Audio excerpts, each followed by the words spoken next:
Welcome to this explainer. Today we're diving into an incredibly fascinating educational experiment known as the Caravan. Now, on the surface, this just looks like a standard classroom simulation designed for high school history students. It kind of feels like your typical ancient trading game, right? Teams are buying and selling goods across this big fictional map. But secretly, it is an elaborate, highly engineered psychological trap built specifically to expose the student's own cognitive biases while under pressure. Okay, let's dive right into this scenario. Imagine, for a second, that you are an ancient merchant. You've just spent weeks traveling through these brutal, freezing mountains. You finally reach a city to sell your goods, only to discover the market has completely crashed. What would you actually do? Do you bite the bullet and sell at a massive loss right now? Or do you risk taking a dangerous, bandit-filled road to the next city, just hoping the price is better over there? I mean, it is a seriously high-stakes choice. And this right here brilliantly illustrates the absolute magic of this simulation. There's this specific moment, usually around day 5 of the exercise, when the whole room just goes completely quiet. You'll see a student turn to their teammate and whisper, "Wait, we're doing the thing, the scarcity thing, from the bias list." It's that exact light bulb moment when they realize they aren't just playing a fun board game, they are actively fighting their own flawed human brains. So let's break down exactly how this trap is set. Part 1. The Illusion of Gold. 12 Days on the Amber Road. So here's how it works. Students are grouped into these little caravans of 3 or 4 people, and they have to trade across 6 city-states over the course of 12 days. And it is a heavily engineered emotional roller coaster. Days 1 through 3 are what they call the open road. It's this honeymoon phase where markets are great, everything's easy, and confidence gets dangerously high. But bam, by day 4, a major disruption hits. And by day 7, they are plunged straight into total chaos. Now, the most fascinating deception is built right into the core rules of the game. The students are haunted starting gold and supplies, so naturally they just assume the whole goal is to accumulate as much wealth as possible. That's how games work, right? But the teachers aren't actually grading them on gold at all. 0. The teachers are secretly tracking and grading their capacity to navigate uncertainty, and they're just using those cognitive biases as the vehicle to get them there. Moving into Section 2, Traps for Your Brain, the Invisible Enemies. Our first major trap is scarcity bias. And man, this hits hard on day 5. A merchant in this coastal city called Tidemark suddenly pops up, offering these rare Eastern silks. The merchant explicitly tells the room there is only enough for 3 caravans, and it's strictly first come, first served. This creates this massive, completely artificial urgency in the classroom. Literally just hearing the word limited entirely short-circuits their rational evaluation. The price they're asking? 150 gold per unit, which, if you look at the math, is honestly terribly overpriced. But half the class scrambles to buy it anyway. They completely ignore their team's herald, their designated intelligence gatherer, who is sitting right there with a rumor card warning them that the destination market for these silks is actually totally oversaturated. The math doesn't make any sense, but that fear of missing out just takes the wheel. Then, of course, we have the infamous sunk cost fallacy. The crucial point here is how this surfaces right on day 4. Out of nowhere, the simulation announces that the mountain passes to a major city called Thornwall have suddenly closed up due to some intense clan fighting. Anyone headed there is officially blocked. The logical move? Immediately reroute, cut your losses, and adapt. But in reality, that is rarely what actually happens. Instead of practicing some productive failure recovery, teams often just sit there, entirely paralyzed at a waypoint called Ember Crossing. Because they've already invested 2 whole days of travel and supplies heading toward Thornwall, they stubbornly refuse to turn around. They just sit and wait, burning through their precious daily supplies, just hopelessly wishing a closed road will magically reopen. It's wild to watch. All right, let's jump to day 8 and see how this compounds with availability bias. This is our tendency to overweight the most recent or the most dramatic event we've seen. On day 8, a massive, catastrophic war breaks out between 2 of the major city-states, Ashara and Tidemark.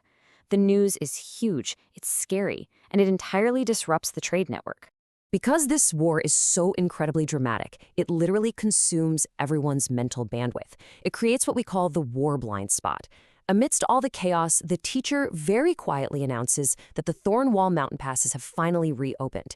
Guys, This is great news. It's a huge opportunity, but almost nobody notices. Availability bias makes them completely blind to subtle positive shifts because their brains are just so hyperfixated on the big, flashy negative event. Which brings us to Section 3, the defining decision, Day 9's impossible choice. At this point, the pressure is on. Teams are forced to make a high-stakes decision under a very strict time limit and with deliberately incomplete information. They basically have three choices. Risk moving through a bandit-filled territory to sell grain at triple the price to a starving city, buy some really dubious rare minerals from a fast-talking trader, or play it totally safe, stay put, and just wait for clarity. If they rush to that starving city, they might lose 15% of their cargo to raiders. That's a huge active risk driven by action bias.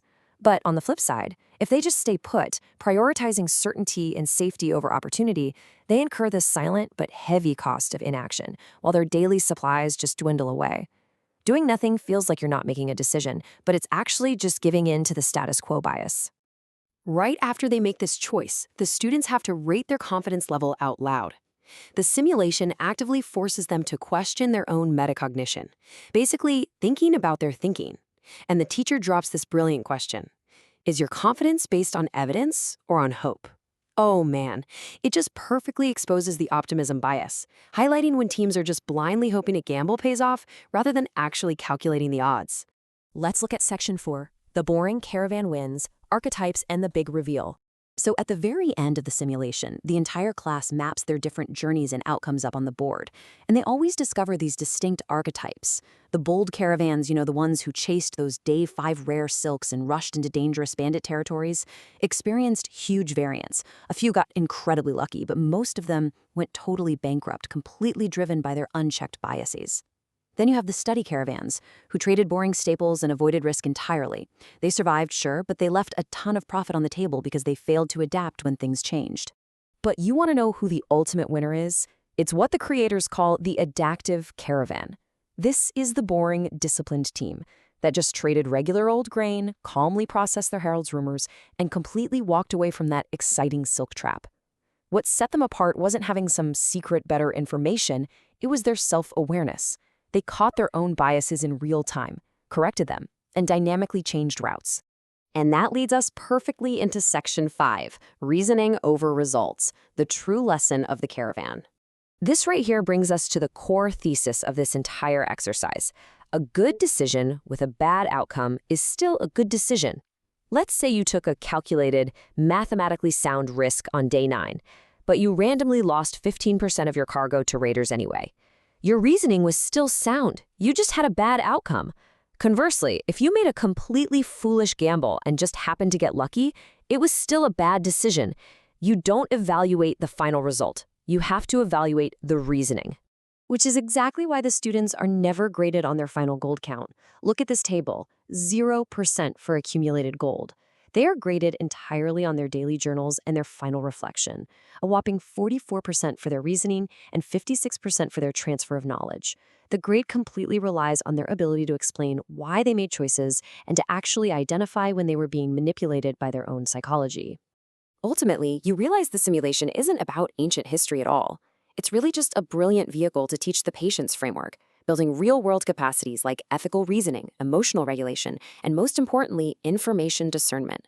It's actively training students how to separate the actual signal from all the noise in a modern world that is constantly bombarding them with conflicting information and manufactured urgency. So as we wrap up this explainer, I want to leave you with a thought to carry into your own daily life. When you face high-stakes, uncertain choices today, whether we're talking about your career, your investments, or even your relationships, are you truly evaluating the evidence? Or are you just falling for the scarcity trap, letting your hidden biases drive your caravan? Take a moment today to really think about your thinking. Thanks so much for joining me for this explainer.